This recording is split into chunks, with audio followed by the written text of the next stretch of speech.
બનાસકાંઠાના થરાદ તાલુકાના ડુવા ગામમાં પ્રેમ લગ્નની અદાવત રાખી યુવતીના સગાઓએ યુવકના પરિવાર પર હુમલો કરી પિતાની હત્યા કરી નાખી હતી।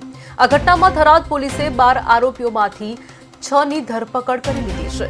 થરાદ ડીવાયએસપી એસ.એમ. વારોતરિયાએ પ્રેસ કોન્ફરન્સમાં જણાવ્યું કે પોલીસે આ કેસમાં 3 અલગ અલગ ટીમો બનાવી છે।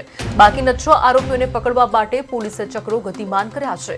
પોલીસ અધિકારીઓએ જણાવ્યું કે તેઓ બાકીના આરોપીઓને ટૂંક સમયમાં પકડી લેશે। પોલીસ હાલ ગુના સંબંધિત વધુ પુરાવા મેળવવા માટે સઘન કામગીરી કરી રહી છે। આ પ્રેમ પ્રકરણમાં થયેલી હત્યાના કેસમાં પોલીસ દ્વારા ઝડપી કાર્યવાહી કરવામાં આવી રહી છે।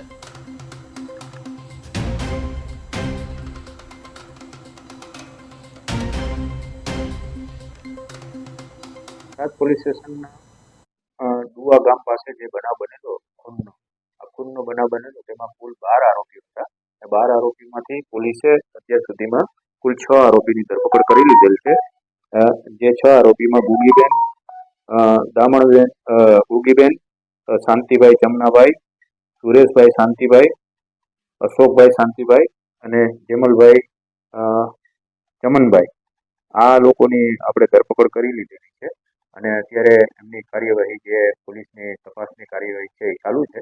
બાકીના જે 6 આરોપીઓ છે એની તપાસ માટે અમે પોલીસે 3 અલગ અલગ ટીમો બનાવેલી છે અને એ દિશામાં અમે તપાસ કરી રહ્યા છીએ। આમાં જે મુદ્દામાલ છે એમની પાસેથી કબજે કરવાનો તે પણ પોલીસની કાર્યવાહી ચાલુ છે અને નજીકના દિવસોમાં જ અમારી 3 ટીમ બનાવેલી છે।